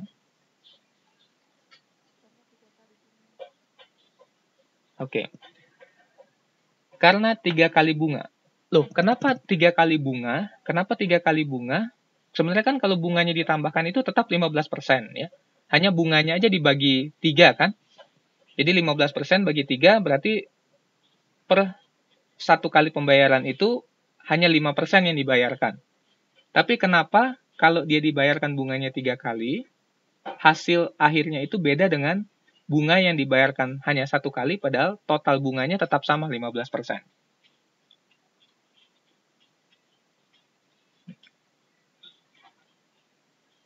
Jadi kenapa hasilnya berbeda? Ya, ini yang namanya adalah compounding effect, ya, atau efek penggandaan. Ya. Kenapa dikatakan efek penggandaan? Jadi penjelasannya begini, ya. Kalau dia dibayarkan 3 kali dalam 1 tahun, ya, misalnya setiap 4 bulan dibayarkan bunganya, ya. Pada saat dibayarkan bunganya, berarti uang Amir itu bertambah atau berkurang di bulan yang keempat? Bertambah kan? Jadi uangnya bertambah sebesar 5%. Nah, uang pokoknya ditambah bunganya, kemudian itu kena bunga lagi di 4 bulan berikutnya, ya. Berapa bunga yang diterima, ya? Jadi 2 juta tambah bunga yang pertama tadi itu dapat bunga 5% lagi, ya. Kemudian untuk pembayaran bunga yang ketiga, ya. Berarti dia udah 2 kali dapat bunga, ya. 2 kali dapat bunga itu ditambahkan lagi ke pokoknya, ya. Kena bunga lagi di pembayaran bunga yang ketiga itu akan jadi lebih besar, ya. Nanti saya akan jelaskan nanti, ya. nanti saya akan jelaskan lebih lanjut mungkin di pertemuan berikut. Kenapa jumlahnya jadi lebih besar? Karena pada saat bunga itu dibayarkan, bunga itu asumsinya menambah pokok, sehingga begitu dia dihitung bunganya untuk periode berikutnya, hasilnya jadi lebih apa? Hasilnya akan lebih banyak jadinya. Ya. Ini yang namanya bunga berbunga. Ya. Ini yang namanya bunga berbunga. Makanya nanti kalau misalnya Anda mau menabung, ya, Anda mau menabung, cari bank yang menawarkan pembayaran bunga lebih apa? Lebih banyak, ya. Meskipun kalau di total dalam 1 tahun misalnya sama, ya, pembayarannya cuma 12% misalnya dalam 1 tahun. Tapi kalau misalnya bunga itu dibayarkan tiap bulan, ya, atau 12 kali dalam 1 tahun, itu akan lebih banyak dibandingkan kalau Anda hanya terima bunganya apa? 1 kali aja di akhir tahun, ya. Oke. Itu untuk nilai di waktu yang akan datang. Bagaimana dengan nilai sekarang, ya? Nah, nilai sekarang ini adalah kebalikan dari nilai di waktu yang akan datang. Kalau Anda lihat rumusnya, ya, kalau Anda lihat rumusnya, nilai di waktu yang akan datang itu adalah C itu adalah uang yang Anda miliki sekarang atau cash yang Anda miliki sekarang. Kalau dinilai di waktu yang akan datang itu dikalikan, kan? Dikalikan 1 tambah bunga pangkat periodenya, ya.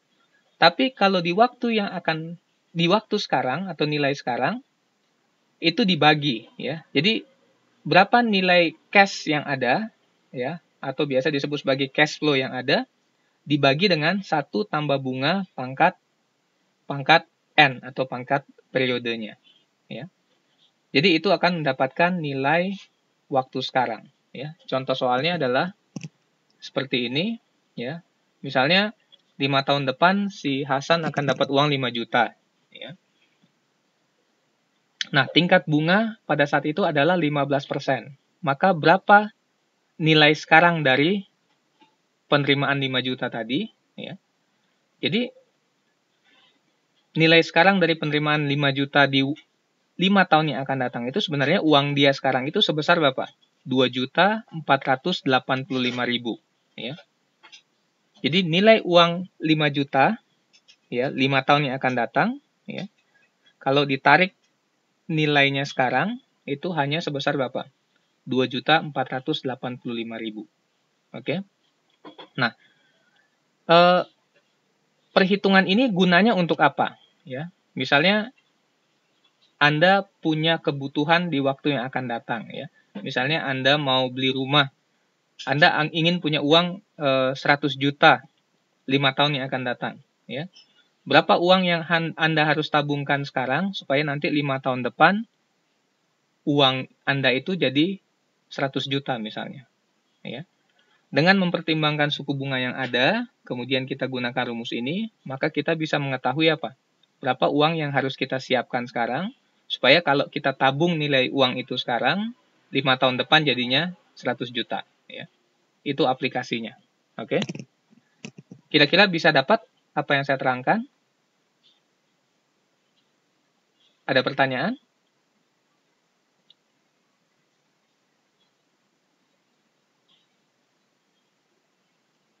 Ada ya. Oke. Hal yang sama juga berlaku untuk kalau misalnya bunga itu dihitung lebih dari 1 kali dalam 1 periode. Ya. Kalau tadi semakin banyak pembayaran bunganya, ya, maka nilai waktu yang akan datang itu akan semakin besar, ya. Tapi kalau untuk nilai sekarang kebalikannya, ya, semakin banyak perhitungan bunga itu dalam 1 periode, ya, maka nilai sekarang itu akan jadi lebih apa? Akan jadi lebih kecil, ya. Anda nanti bisa lihat contoh soalnya di sini, ya. Kalau tadi nilai sekarang itu kalau dia cuma dibayarkan 1 kali aja bunganya, nilai sekarangnya adalah 2.485.000, ya. Tapi kalau misalnya bunga itu dihitung, ya, lebih dari 1 kali dalam 1 periode, maka nilai waktu sekarang itu akan lebih kecil, ya. Jadi Anda lihat sekarang nilai uang 5 juta itu ya, nilai 5 juta 5 tahun yang akan datang itu sekarang, kalau misalnya bunga itu dibayarkan Dibayarkan lebih dari 1 kali, itu hanya 2.315.000. Apa artinya? Ini mendukung sebenarnya konsep yang tadi kita pelajari untuk nilai waktu yang akan datang ya. Jadi intinya adalah semakin banyak bunga yang dibayarkan ya, atau semakin banyak semakin sering bunga itu dibayarkan meskipun secara total jumlah bunganya sama ya. Kalau nilai yang akan datang itu akan menambah nilainya nanti, tapi kalau untuk waktu sekarang itu akan mengurangi nilainya. Jadi pelajarannya adalah begini. Kalau Anda mau menabung ya, Anda mau dapat 100 juta sekarang ya.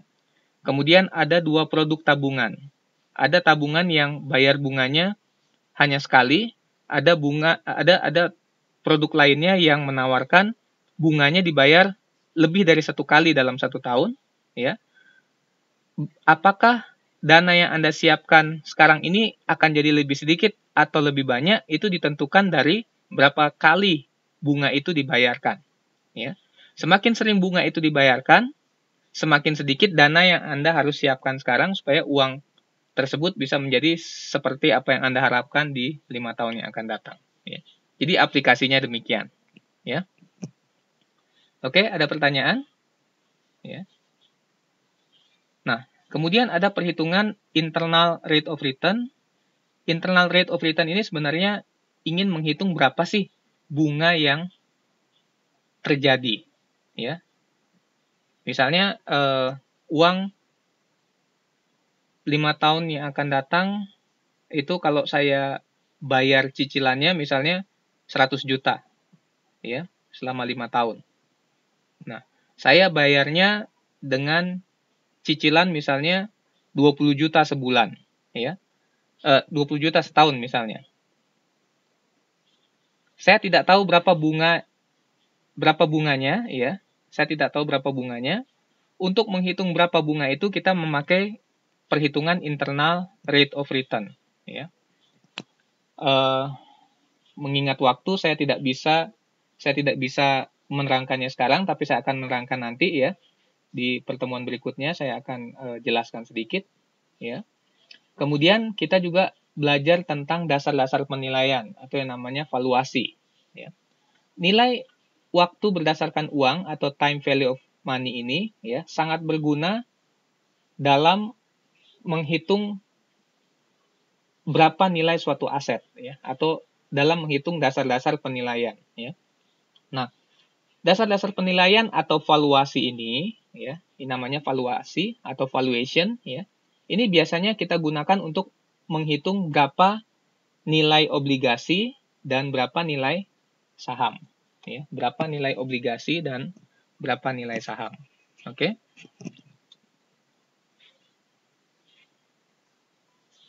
Ya. Jadi untuk menghitung berapa nilai obligasi atau nilai saham ini digunakan prinsip apa? Time value of money. Ya. Oke, sampai di sini ada pertanyaan?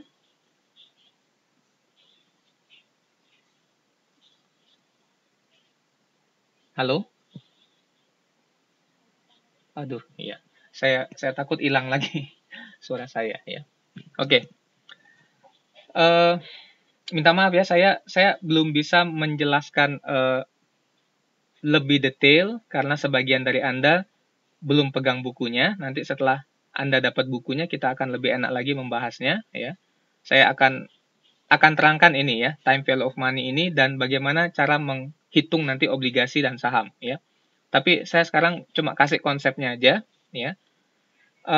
Time value of money itu diaplikasikan dalam banyak perhitungan ya, baik untuk kegiatan investasi maupun untuk kegiatan pendanaan ya. Jadi misalnya begini. Kalau misalnya Anda seorang investor, kemudian Anda mau membeli suatu saham ya. Lalu Anda mau beli saham itu mungkin Anda belum ada dananya sekarang, tapi nanti Anda mau beli 6 bulan atau tahun depan misalnya ya. bagaimana Anda memperkirakan nilai saham tersebut ya? Anda akan menggunakan nilai apa? Anda menggunakan yang namanya konsep nilai waktu uang tersebut untuk bisa menghitung apa? Nilainya ya. Tapi ada dasar perhitungannya ya yang Anda harus tahu sehingga Anda bisa menilai berapa nilai saham itu nantinya ya. Ini menggunakan konsep time value of money. Oke. Nah, untuk menilai harga saham itu kita bisa gunakan seperti ini ya. Jadi kita bisa menghitung saham itu dengan menggunakan kita menghitung berapa dividen yang didapatkan, kemudian setelah berapa lama dikalikan dengan time value of money tadi ya. Berapa nanti nilainya ya. Kita juga bisa menggunakan perhitungan untuk mengetahui harga saham itu dengan menggunakan yang namanya CAPM atau Capital Asset Pricing Model ya. Capital Asset Pricing Model ini rumusnya adalah seperti ini ya.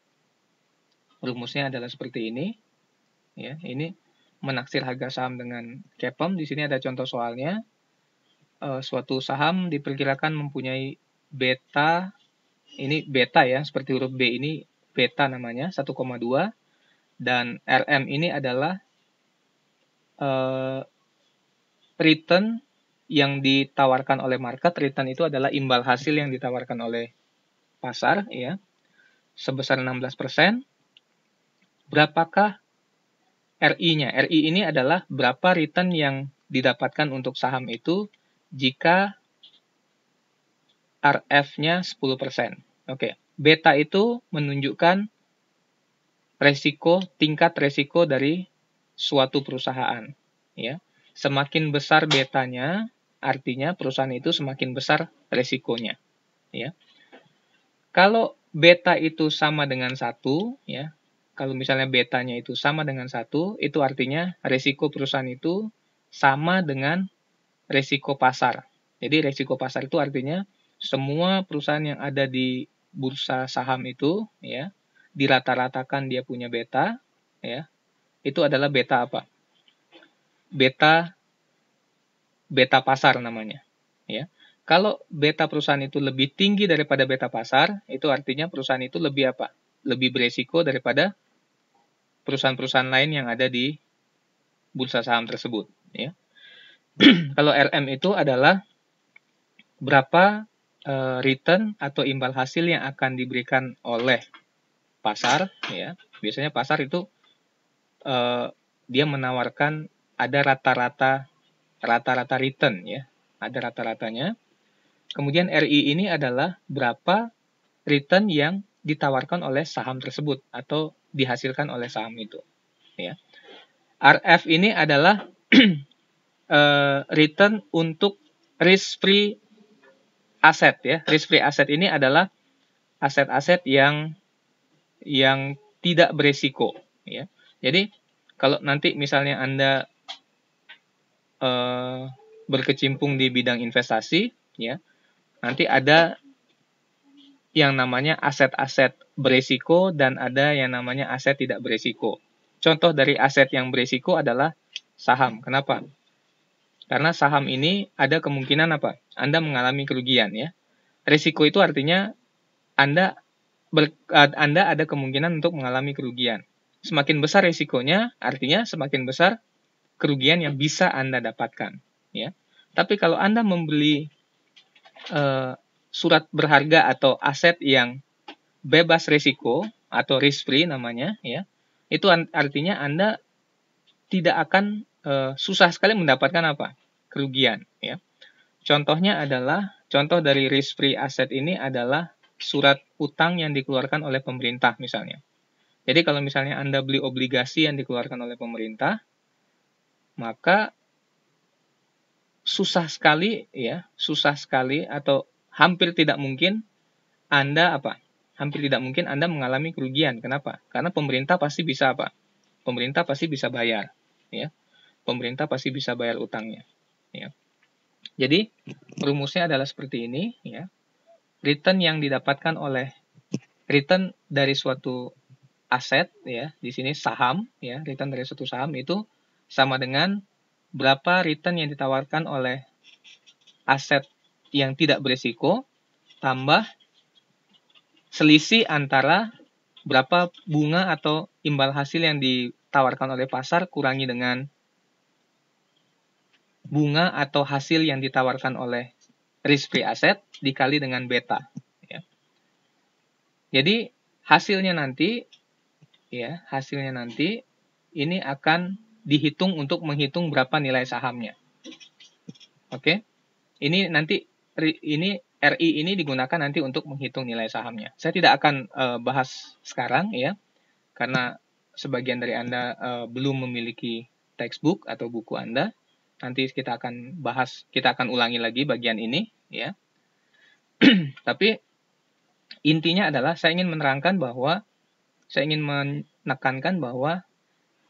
Anda sangat penting untuk mengetahui nilai waktu uang ini, karena nilai waktu uang ini nanti akan menentukan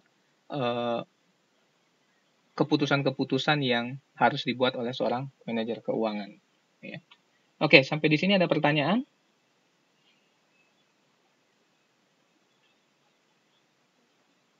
Oke. Nggak ada ya. Saya tahu Anda masih bingung semua ya. Saya tahu masih bingung semua ya. Nanti kita akan bahas lagi dan saya harap minggu depan ini kita semua bisa dapat bukunya. Anda sudah bisa dapat bukunya, saya juga bisa dapat bukunya supaya bisa lebih lancar lagi ya. Oke, ada pertanyaan? Apa saja silahkan ya.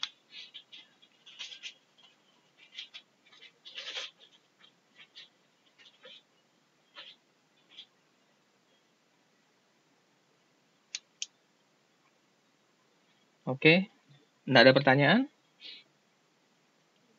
Belum ada ya. Oke, nanti kita akan ulangi lagi ya. Saya tahu kita semuanya masih bingung di sini ya. Saya tahu masih bingung karena kenapa? Karena memang satu bukunya belum ada, jadi belum sempat baca ya. Kemudian saya minta maaf ya. Jaringan pada malam ini tidak terlalu baik sehingga berapa kali harus putus tadi di tengah jalan ya. Berapa kali harus putus. Mudah-mudahan di waktu yang akan datang sudah lebih baik lagi ya. Minta tolong kepada ketua kelas untuk daftar nama ya, daftar nama mahasiswa yang ambil kelas ini, jadi nama dan NIM-nya. Mungkin kira-kira kapan bisa diberikan kepada saya? Bisa dikirimkan di Line, bisa di email saya juga bisa ya. Nanti saya akan berikan email saya di Line group ya. Oke. Ada pertanyaan? Oke, baik. Kalau tidak ada pertanyaan, sampai ketemu minggu depan ya. Oke, baik. Terima kasih. Selamat malam ya. Selamat beristirahat ya. Mudah-mudahan modulnya sudah datang ya, supaya kita bisa lebih lancar lagi mau ini ya. Kita bisa lebih lancar lagi untuk apa? Untuk belajarnya ya. Oke, baik. Sampai ketemu lagi minggu depan. Selamat malam. Malam. Makasih.